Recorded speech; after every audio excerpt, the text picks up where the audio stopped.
Paulo e Estevão, capítulo 5. A pregação de Estevão.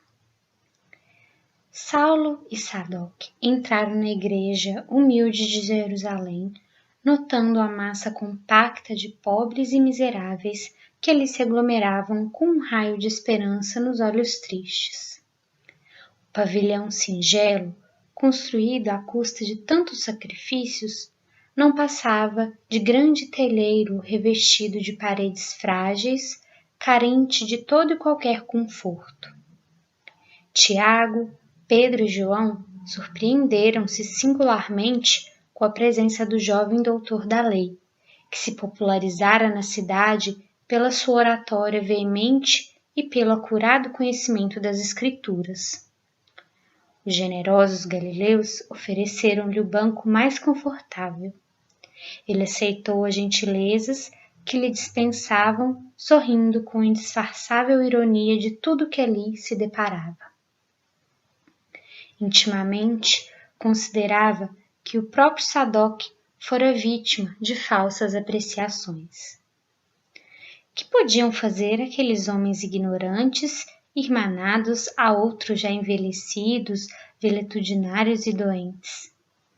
Que podiam significar de perigoso para a lei de Israel aquelas crianças ao abandono, aquelas mulheres semi-mortas, em cujo coração pareciam aniquiladas todas as esperanças?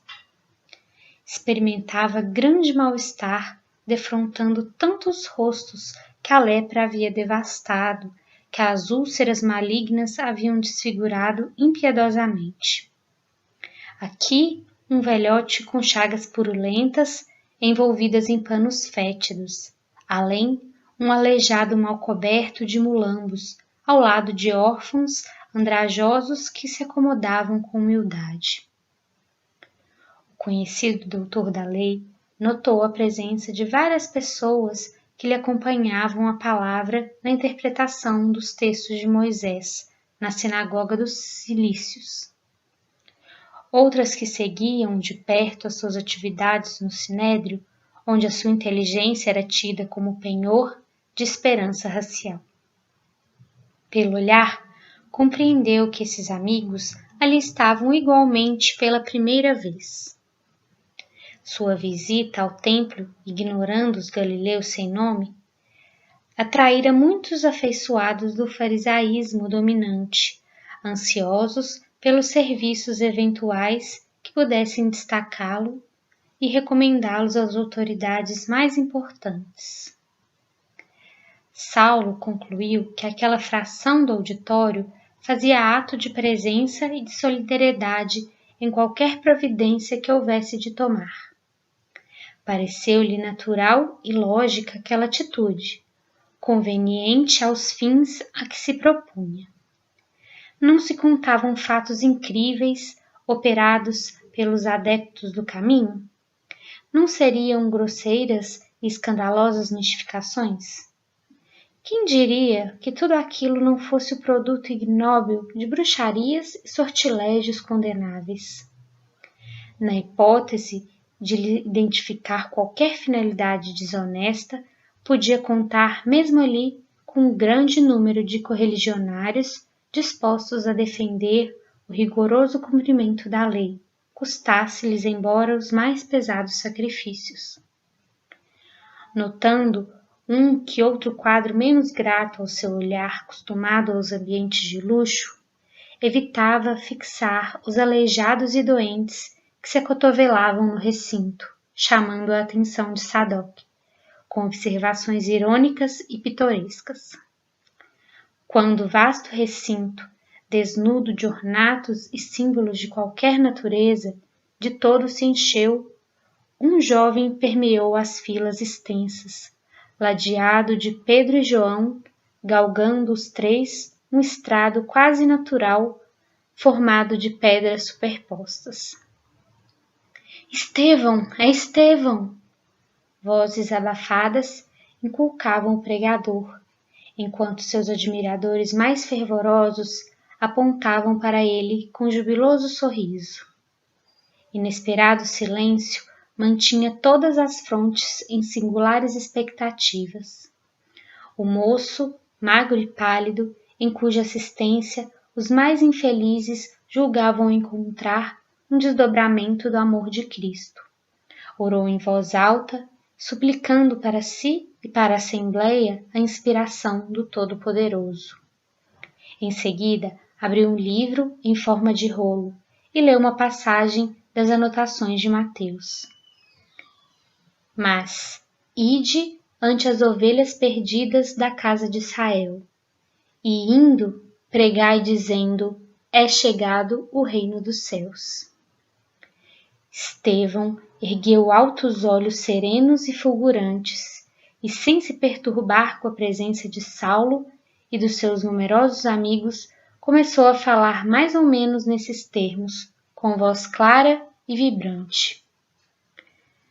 Meus caros, eis que chegados são os tempos em que o pastor vem reunir as ovelhas em torno do seu zelo sem limites. Éramos escravos das imposições pelos raciocínios, mas hoje somos livres pelo Evangelho do Cristo Jesus. Nossa raça guardou de épocas imemorais a luz do tabernáculo e Deus nos enviou seu Filho sem mácula. Onde estão em Israel os que ainda não ouviram as mensagens da Boa Nova?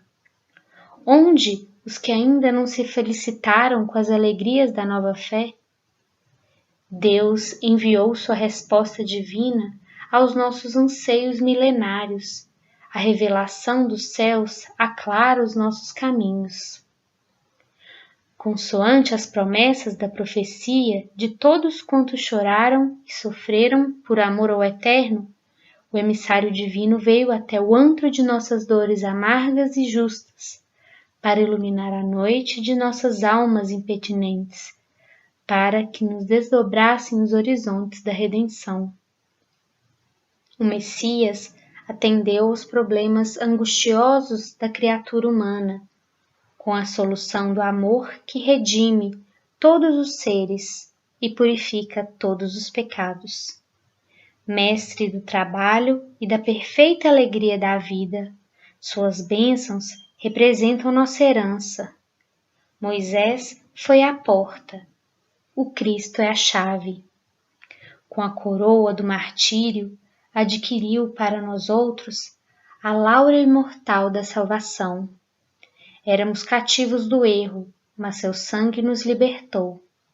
Na vida e na morte, nas alegrias de Caná, como nas angústias do Calvário, pelo que fez e por tudo o que deixou de fazer em sua gloriosa passagem pela terra, ele é o Filho de Deus iluminando o caminho. Acima de todas as cogitações humanas, fora de todos os atritos das ambições terrestres, seu reino de paz e luz esplende na consciência das almas redimidas. Ó Israel, tu que esperaste por tantos séculos, tuas angústias e dolorosas experiências não foram vãs. Enquanto outros povos se debatiam nos interesses inferiores, cercando os falsos ídolos de falsa adoração e promovendo simultaneamente as guerras de extermínio com requintes de perversidade, tu, Israel, esperaste o Deus justo. Carregaste os grilhões da impiedade humana, na desolação e no deserto. Converteste em cânticos de esperança as ignomínias do cativeiro. Sofreste o opróbrio dos poderosos da terra. Viste os teus varões e as tuas mulheres, os teus jovens e as tuas crianças exterminados sob o gante das perseguições, mas nunca descreste da justiça dos céus. Como salmista, afirmaste com teu heroísmo que o amor e a misericórdia vibram em todos os teus dias. Choraste no caminho longo dos séculos, com as tuas amarguras e feridas. Como Job, viveste da tua fé, subjugada pelas algemas do mundo, mas recebeste o sagrado depósito de Jeová. o Deus único, ó, esperanças eternas de Jerusalém. Cantai de júbilo, regozijai-vos, embora não tivéssemos sido fiéis inteiramente à compreensão, por conduzir o Cordeiro amado aos braços da cruz. Suas chagas, todavia, nos compraram para o céu com o alto preço do sacrifício supremo. Isaías o contemplou, vergado ao peso de nossas iniquidades, florescendo na aridez dos nossos corações, qual flor do céu num solo adusto, mas revelou também que desde a hora da sua extrema renúncia na morte infamante, a sagrada causa divina prosperaria para sempre em suas mãos. Amados, onde andarão aquelas ovelhas que não souberam ou não puderam esperar? Procuremo-las para o Cristo como dracmas perdidas do seu desvelado amor. Anunciemos a todos os desesperançados as glórias e os júbilos do seu reino de paz e de amor imortal. A lei nos retinha no espírito de nação, sem conseguir apagar de nossa alma o desejo humano de supremacia na terra. Muitos de nossa raça hão esperado um príncipe dominador que penetrasse em triunfo a cidade santa com os troféus sangrentos de uma batalha de ruína e morte, que nos fizesse empunhar um cedro odioso de força e tirania. Mas o Cristo nos libertou para sempre. Filho de Deus e emissário da sua glória, seu maior mandamento confirma Moisés quando recomenda o amor a Deus acima de todas as coisas, de todo o coração e entendimento, acrescentando no mais formoso decreto divino que nos amemos uns aos outros, como ele próprio nos amou. Seu reino é o da consciência reta e do coração purificado ao serviço de Deus. Suas portas constituem o maravilhoso caminho da redenção espiritual, abertas de par em par aos filhos de todas as nações. Seus discípulos amados virão de todos os quadrantes. Fora de suas luzes haverá sempre tempestade para o viajor vacilante da terra que, sem o Cristo, cairá vencido nas batalhas infrutuosas e destruidoras das melhores energias do coração. Somente o seu Evangelho confere paz e liberdade. É o tesouro do mundo. Em sua glória sublime, os justos encontrarão a coroa de triunfo, os infortunados o consolo, os tristes a fortaleza do bom ânimo, os pecadores a senda redentora dos resgates misericordiosos. É verdade que não havíamos compreendido. No grande testemunho, os homens não entenderam sua divina humildade e os mais afeiçoados o abandonaram. Suas chagas clamaram pela nossa indiferença criminosa. Ninguém poderá eximir-se dessa culpa, visto sermos todos herdeiros das suas dádivas celestiais. Onde todos gozam do benefício, ninguém pode fugir à responsabilidade. É essa a razão por que respondemos pelo crime do Calvário. Mas suas feridas foram a nossa luz, seus martírios o mais ardente apelo de amor, seu exemplo o roteiro aberto para o bem sublime e imortal. Vinde, pois, comungar conosco à mesa do banquete divino, não mais as festas do pão putrescível, mas o eterno alimento da alegria e da vida. Não mais o vinho que fermenta, mas o néctar confortante da alma, diluído nos perfumes do amor imortal. O Cristo é a substância da nossa liberdade. Dia virá em que o seu reino abrangerá os filhos do Oriente e do Ocidente, num amplexo de fraternidade e de luz. Então, compreenderemos que o Evangelho é a resposta de Deus aos nossos apelos em face da lei de Moisés. A lei é humana, o Evangelho é divino, Moisés é o condutor, o Cristo o Salvador. Os profetas foram mordomos fiéis, Jesus, porém, é o Senhor da vinha. Com a lei, éramos servos. Com o Evangelho, somos filhos livres de um Pai amoroso e justo. Nesse interim, Estevão sustou a palavra que lhe fluía harmoniosa e vibrante dos lábios, inspirada nos mais puros sentimentos. Os ouvintes de todos os matizes não conseguiram ocultar o assombro ante os seus conceitos de vigorosas revelações. A multidão embevecera-se com os princípios expostos. Os mendigos, ali aglomerados, endereçavam ao pregador um sorriso de aprovação, bem significativo de jubilosas esperanças. João fixava nele os olhos enternecidos, identificando mais uma vez, no seu verbo ardente, a mensagem evangélica interpretada por um discípulo dileto do Mestre inesquecível, nunca ausente dos que se reúnem em seu nome. Saulo de Tarso, emotivo por temperamento, fundiam-se na onda de admiração geral. Mas, altamente surpreendido, verificou a diferença entre a lei e o evangelho anunciado por aqueles homens estranhos que a sua mentalidade não podia compreender. Analisou de relance o perigo que os novos ensinos acarretavam para o judaísmo dominante. Revoltara-se com a prédica ouvida, nada obstante a sua ressonância de misteriosa beleza. Ao seu raciocínio, impunha-se eliminar a confusão que se esboçava a propósito de Moisés. A lei era uma e única.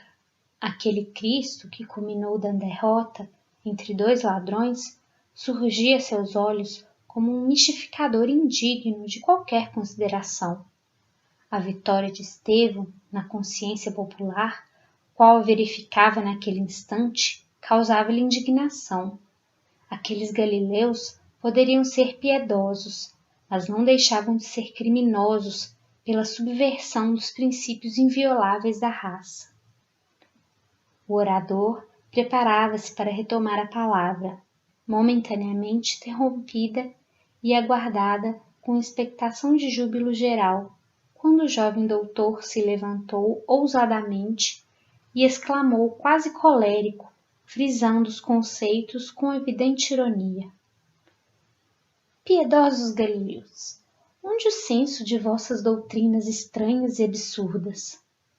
Como ousais proclamar a falsa supremacia de um nazareno obscuro sob Moisés, na própria Jerusalém, onde se decidem os destinos das tribos de Israel invencível? Quem era esse Cristo? Não foi um simples carpinteiro? Ao orgulhoso entono da inesperada apóstrofe, houve no ambiente um tal ou qual retraimento de temor.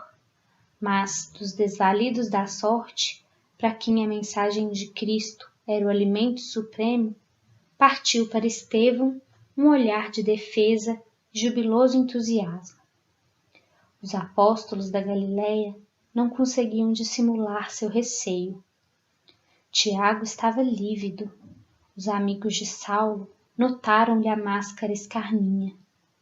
O pregador também empalidecera, mas revelava no olhar resoluto o mesmo traço de imperturbável serenidade.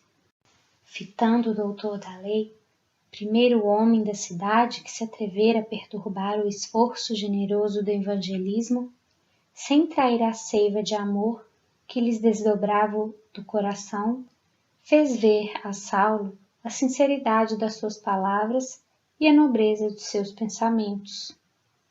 E antes que os companheiros voltassem a si da surpresa que os assomara, com admirável presença de espírito, indiferente à impressão do temor coletivo, obtemperou: Ainda bem que Messias fora carpinteiro, porque nesse caso a humanidade já não ficaria sem abrigo. Ele era, de fato, o abrigo da paz e da esperança. Nunca mais andaremos ao léu das tempestades, nem na esteira dos raciocínios quiméricos de quantos vivem pelo cálculo sem a claridade do sentimento. A resposta concisa, desassombrada, desconcertou o futuro rabino, habituado a triunfar nas esferas mais cultas, em todas as justas da palavra. Enérgico, ruborizado, evidenciando cólera profunda, mordeu os lábios num gesto que lhe era peculiar e acrescentou com voz dominadora: aonde iremos com semelhantes excessos de interpretação em torno de um mistificador vulgar que o Sinédrio puniu com a flagelação e a morte? Que dizer de um Salvador que não conseguiu salvar-se a si mesmo? Emissário revestido de celestes poderes, como não evitou a humilhação da sentença infamante? O Deus dos exércitos, que sequestrou a nação privilegiada ao cativeiro, que a guiou através do deserto, abrindo-lhe a passagem do mar, que lhe saciou a fome com o maná divino e, por amor, transformou a rocha impassível em fonte de água viva, não teria meios outros de assinalar o seu enviado, senão com uma cruz de martírio entre malfeitores comuns? Tende nesta casa a glória do Senhor Supremo assim barateada? Todos os doutores do templo conhecem a história do impostor que celebrizais com a simplicidade da vossa ignorância. Não vacilais em rebaixar nossos próprios valores, apresentando um Messias dilacerado e sangrento sobre os apuros do povo. Lançais vergonha sobre Israel e desejais fundar um novo reino? Seria justo dardes a conhecer inteiramente a nós outros o móvel das vossas fábulas piedosas. Estabelecida uma pausa na sua objurgatória, o orador voltou a falar com dignidade. Amigo, bem se dizia que o Mestre chegaria ao mundo para a confusão de muitos em Israel. Toda a história edificante do nosso povo é um documento da revelação de Deus. No entanto, não vede nos efeitos maravilhosos com que a providência guiou as tribos hebreias no passado a manifestação do carinho extremo de um pai desejoso de construir o futuro espiritual de crianças queridas do seu coração? Com o correr do tempo, observamos que a mentalidade infantil enseja mais vastos princípios educativos. O que ontem era carinho é hoje energia oriunda das grandes expressões amorosas da alma. O que ontem era bonança e verdor, para a nutrição da sublime esperança, hoje pode ser tempestade, para dar segurança e resistência. Antigamente, éramos meninos até no trato com a revelação. Agora, porém, os varões e as mulheres de Israel atingiram a condição de adultos no conhecimento. O Filho de Deus trouxe a luz da verdade aos homens, ensinando-lhes a misteriosa beleza da vida, com o seu engrandecimento pela renúncia. Sua glória resumiu-se em amar-nos, como Deus nos ama. Por esta mesma razão, ele ainda não foi compreendido. Acaso poderíamos aguardar um Salvador de acordo com os nossos propósitos inferiores? Os profetas afirmam que as estradas de Deus podem não ser os caminhos que desejamos e que os seus pensamentos nem sempre se poderão harmonizar com os nossos. Que dizermos de um Messias que empunhasse o cetro no mundo, disputando com os príncipes da iniquidade um galardão de triunfos sangrentos? Porventura, a terra já não estará farta de batalhas e cadáveres? Perguntemos a um general romano quanto lhe custou o domínio da aldeia mais obscura. Consultemos a lista negra dos triunfadores, segundo as nossas ideias errôneas da vida. Israel jamais poderia esperar um Messias a exibir-se num carro de glórias magnificentes do plano material, suscetível de tombar no primeiro resvaladouro do caminho. Essas expressões transitórias pertencem ao cenário efêmero, no qual a púrpura mais fulgurante volta ao pó. Ao contrário de todos os que pretenderam ensinar a virtude, repousando na satisfação dos próprios sentidos, Jesus executou sua tarefa entre os mais simples ou mais desventurados, onde muitas vezes se encontram as manifestações do Pai, que educa através da esperança insatisfeita e das dores que trabalham do berço ao túmulo a existência humana. Cristo edificou entre nós seu reino de amor e de paz, sob alicerces divinos. Sua exemplificação está projetada na alma humana com luz eterna. Quem de nós, então, compreendendo tudo isso, poderá identificar no emissário de Deus um príncipe belicoso? Não, o Evangelho é amor em sua expressão mais sublime. O Mestre deixou-se molar, transmitindo-nos o exemplo da redenção pelo amor mais puro. Pastor do imenso rebanho, ele não quer se perca uma só de suas ovelhas bem-amadas. Nem determina a morte do pecador. Cristo é vida, é a salvação que nos trouxe, está na sagrada oportunidade da nossa elevação. Como Filho de Deus, exercendo os seus gloriosos ensinamentos. Depois de uma pausa, o doutor da lei já se erguia para revidar, quando Estevão continuou. E agora, irmãos, peço vênia para concluir minhas palavras. Se não vos falei como desejáveis, falei como o Evangelho nos aconselha, arguindo a mim próprio na íntima condenação de meus grandes defeitos. Que a bênção do Cristo seja com todos vós. Antes que pudesse abandonar a tribuna para confundir-se com a multidão, o futuro rabino levantou-se de chofre e observou enraivecido. Exijo a continuação da arenga, que o pregador espere, pois não terminei o que preciso dizer. Estevão replicou serenamente. Não poderei discutir. Por quê? Perguntou Saulo, irritadíssimo. Estás intimado a prosseguir. Amigo, elucidou interpelado calmamente. O Cristo aconselhou que devemos dar a César o que é de César e a Deus o que é de Deus. Se tendes alguma acusação legal contra mim, exponde-a sem receio e vos obedecerei. Mas no que pertence a Deus, só a Ele compete arguir-me. Tão alto espírito de resolução e serenidade quase desconcertou o doutor do Sinédrio. Compreendendo, porém, que a impulsividade somente poderia prejudicar-lhe a clareza do pensamento, acrescentou mais calmo, apesar do tom imperioso que deixava transparecer toda a sua energia. Mas eu preciso elucidar os erros desta casa, necessito perguntar e havei de responder-me. No tocante ao Evangelho, replicou Estevão, já vos ofereci os elementos de que podia dispor, esclarecendo o que tem ao meu alcance. Quanto ao mais, este templo humilde é construção de fé e não de justas casuísticas. Jesus teve a preocupação de recomendar a seus discípulos que fugissem do fermento das discussões e das discórdias.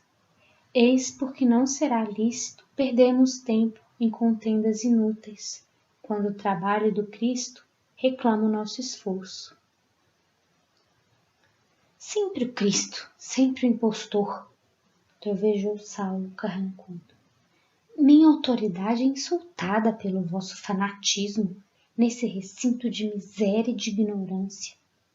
Mistificadores rejeitais as possibilidades de esclarecimento que vos ofereço. Galileus incultos, não quereis considerar o meu nobre cartel de desafio? Saberei vingar a lei de Moisés, da qual se tripudia. Recusais a intimativa, mas não podereis fugir ao meu esforço. Aprendereis a amar a verdade e a honrar Jerusalém, renunciando ao Nazareno insolente, que pagou na cruz os criminosos desvarios. Recorrerei ao Sinédrio para vos julgar e punir. O Sinédrio tem autoridade para desfazer vossas condenáveis alucinações.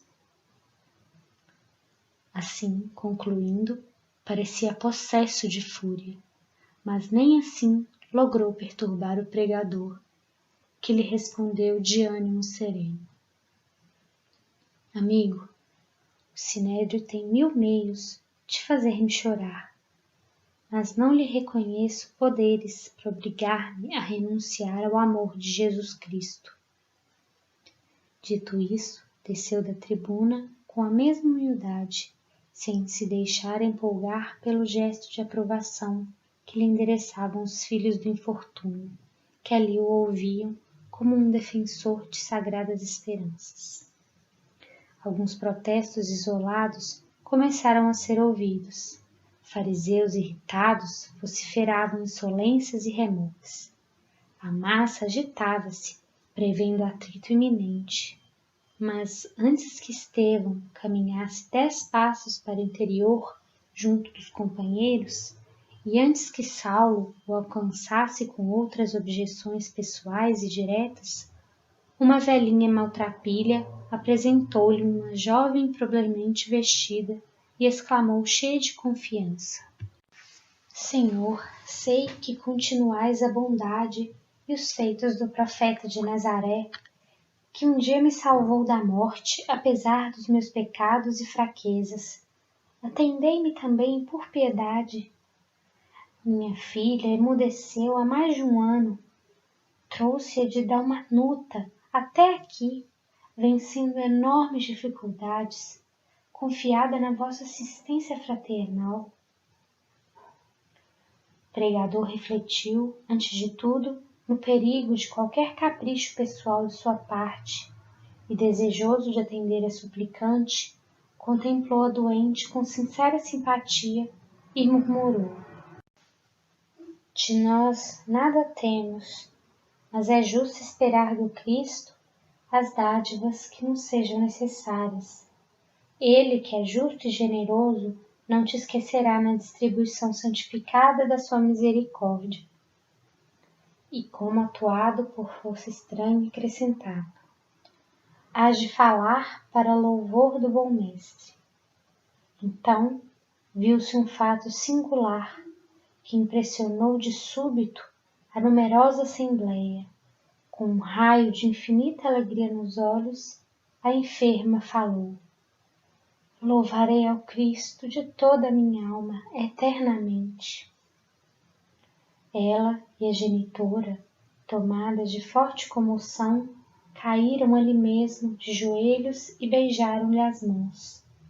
Estevão, entretanto, tinha agora os olhos mareados de pranto, profundamente sensibilizado. Era o primeiro a comover-se e admirar a proteção recebida, e não tinha outro meio que não o das lágrimas sinceras para traduzir a intensidade do seu reconhecimento. Os fariseus, que se aproximavam no intuito de comprometer a paz do recinto humilde, recuaram estupefatos.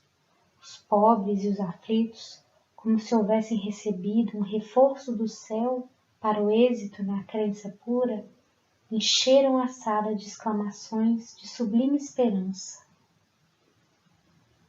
Saulo observava a cena sem poder dissimular a própria ira. Se possível, desejaria esfrangalhar Estevão em suas mãos. No entanto, apesar do temperamento impulsivo, chegou à conclusão de que um ato agressivo levaria os amigos presentes a um conflito de sérias proporções. Refletiu igualmente que nem todos os adeptos do caminho estavam, como o pregador, em condições de circunscrever a luta ao plano das lições de ordem espiritual e, de certa maneira, não recusariam a luta física. De relance, notou que alguns estavam armados, que os anciães traziam fortes cajados de arrimo e os aleijados exibiam rijas muletas. A luta corporal, naquele recinto de construção frágil, teria consequências lamentáveis. Procurou coordenar melhores raciocínios. Teria a lei a seu favor. Poderia contar com o sinédrio. Os sacerdotes mais eminentes eram amigos devotados. Lutaria com Estevão até dobrar-lhe a resistência moral. Se não conseguisse submetê-lo, odiá-lo-ia para sempre. Na satisfação dos seus caprichos, saberia remover todos os obstáculos. Reconhecendo que Sadoc e mais 2 companheiros iam iniciar o tumulto, gritou-lhes em voz grave e imperiosa: Vamos! Os adeptos do caminho pagarão muito caro a sua ousadia. Nesse momento, quando todos os fariseus se dispunham a lhe atender à voz de comando, o moço de Tarso notou que Estevão se encaminhava para o interior da casa, passando-lhe rente aos ombros. Saulo sentiu-se abalado em todas as fibras do seu orgulho. Fixou-o quase com ódio, mas o pregador correspondeu-lhe com um olhar sereno e amistoso. Tão logo se retirou o jovem doutor da lei, com os companheiros numerosos, que não conseguiam disfarçar o seu despeito, os apóstolos galileus passaram a considerar com grande receio as consequências que poderiam advir do inesperado episódio. No dia seguinte, como de costume, Saulo de Tarso, à tardinha, entrava em casa de Zacarias, deixando transparecer na fisionomia a contrariedade que lhe ia no íntimo. Depois de aliviar-se um tanto dos pensamentos sombrios que o atribulavam, graças ao carinho da noiva amada, por ela instado a dizer os motivos de tamanha preocupação, narrou-lhe os acontecimentos da véspera, acrescentando: Esse Estevão pagará caríssima a humilhação que pretendeu infligir-se publicamente. Seus raciocínios sutis podem confundir os menos argutos, e necessário é fazer-nos preponderar nossa autoridade em face dos que não têm competência para versar os princípios sagrados. Hoje mesmo conversei com alguns amigos relativamente às providências que nos cumpre tomar. Os mais tolerantes alegam o caráter inofensivo dos galileus, pacíficos e criativos, mas sou de opinião de que uma ovelha má põe o rebanho a perder. Acompanhe-te na defesa das nossas crianças, advertiu a moça satisfeita. Não devemos abandonar nossa fé ao trato e ao sabor das interpretações individuais incompetentes. Depois de uma pausa, se Gesiel estivesse conosco, seria teu braço forte na exposição dos conhecimentos sagrados. Certamente ele teria prazer em defender o testamento contra qualquer expressão menos razoável e fidedigna. Combateremos o inimigo que ameaça a genuidade dessa revelação divina, exclamou Saulo, e não cederei terreno aos inovadores incultos e cavilosos. Esses homens são muitos? Perguntou Abigail apreensiva. Sim, e o que os torna mais perigosos é mascararem as intenções com atos piedosos por exaltar a imaginação versátil do povo com pretensos poderes misteriosos, naturalmente alimentados a custas de feitiçarias e sortilégios. Em qualquer hipótese, advertiu a jovem depois de refletir um momento, convém proceder com serenidade e prudência para evitar os abusos de autoridade. Quem sabe são criaturas mais necessitadas de educação que de castigo. Sim, já pensei em tudo isso. Aliás, não pretendo incomodar os galileus simplórios e despretensiosos que se cercam, em Jerusalém, de inválidos doentes, dando-nos a impressão de loucos pacíficos. Contudo, não posso deixar de reprimir o orador, cujos lábios, a meu ver, destilam poderoso veneno no espírito volúvel das massas, sem consciência perfeita dos princípios esposados. Aos primeiros, importa esclarecer, mas o segundo precisa ser anulado, visto não se lhe conhecerem os fins, quiçá criminosos e revolucionários. Não tenho como desaprovar as tuas ilações, concluiu a jovem condescendente. Em seguida, como de costume, palestraram sobre os sentimentos sagrados do coração, notando-se que o moço de Tarso encontrava singular encanto e caridoso bálsamo nas observações afetuosas da companheira querida. Passados alguns dias, tomavam-se em Jerusalém providências para que Estevão fosse levado ao sinédrio e ali interrogado sobre a finalidade colimada com as prédicas do caminho. Dada a intercessão conciliatória de Gamaliel, o feito se resumiria a uma discussão em que o pregador das novas interpretações definisse perante o mais alto tribunal da raça seus pontos de vista, a fim de que os sacerdotes, como juízes e defensores da lei, expusessem a verdade nos devidos termos. O convite, a requesta, chegou à igreja humilde, mas Estevão se esquivou, alegando que não seria razoável disputar em obediência aos preceitos do mestre, apesar dos argumentos do filho de Alfeu, a quem intimidava a perspectiva de uma luta com as autoridades em evidência, parecendo-lhe que a recusa chocaria a opinião pública. Saulo, a seu turno, não poderia obrigar o antagonista a corresponder ao desafio, mesmo porque o sinédrio só poderia empregar meios compulsórios no caso de uma denúncia pública, depois da instauração de um processo em que o denunciado fosse reconhecido como blasfemo ou caluniador. Ante a reiterada escusa de Estevão, o doutor de Tarso exasperou-se, e depois de irritar a maioria dos companheiros contra o adversário, arquitetou vasto plano, de modo a forçá-lo à polêmica desejada, na qual buscaria humilhá-lo diante de todos os maiorais do judaísmo dominador. Depois de uma das sessões comuns do tribunal, Saulo chamou um de seus amigos serviçais e falou-lhe em voz baixa. Neemias, nossa causa precisa de um cooperador decidido e lembrei-me de ti para a defesa dos nossos princípios sagrados. De que se trata? Perguntou o outro com enigmático sorriso. Mandai e estou pronto a obedecer.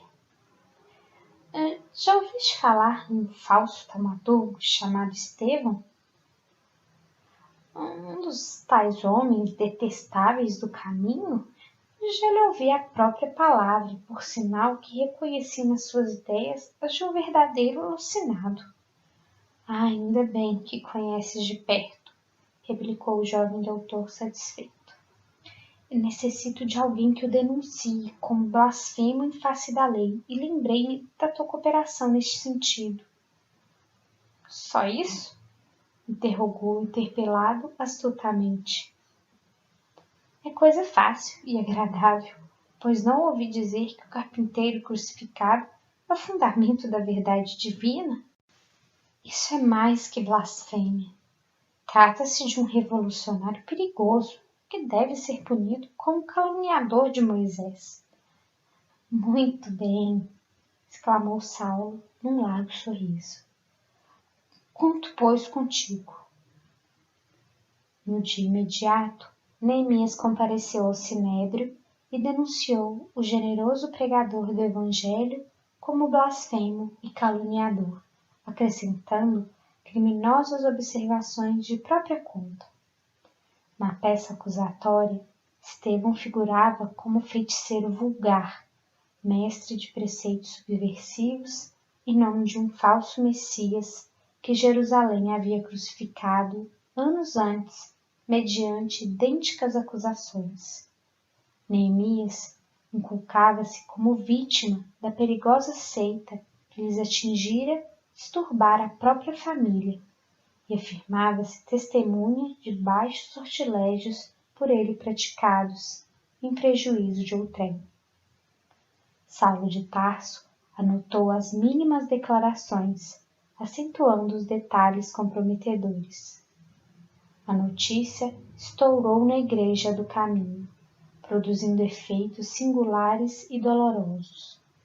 Os menos resolutos, com Tiago à frente, deixaram-se empolgar por considerações de toda a ordem, receosos de se verem perseguidos. Mas Estevão, como Simão Pedro e João, mantinham-se absolutamente serenos, recebendo com bom ânimo a ordem de responder corajosamente ao libelo. Cheio de esperança, rogava a Jesus não o desamparasse, de maneira a testemunhar a riqueza de sua fé evangélica. E esperou o ansejo com fidelidade e alegria.